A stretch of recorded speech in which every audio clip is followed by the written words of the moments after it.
என் அன்பு உறவுகளே, வெள்ளிக்கிழமை என்று தவிர்த்து கொள்ள வேண்டிய விஷயங்களை தெரிந்து கொள்ளுங்கள். முதலில் வெள்ளிக்கிழமை ஜும்மா தொழுகைக்கு பாங்கு சொல்லியாச்சுன்னு சொன்னா வியாபாரம் செய்யக்கூடாது.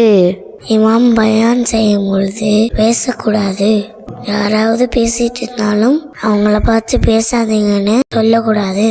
ஜும்மா தொழுகைக்கு நடந்து வர்றதுக்கு வாய்ப்பு இருந்தும் வாகனத்தில் வரக்கூடாது.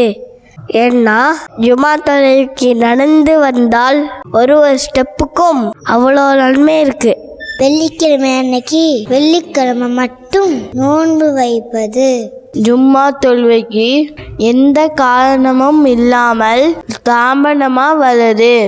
ஏனென்றால் ஜும்மா தொழுகைக்காக முன்னேறமாவே சீக்கிரமா வருவங்களுக்கு ஏராளமான நன்மைகள் இஸ்லாம் சொல்லியிருக்கு.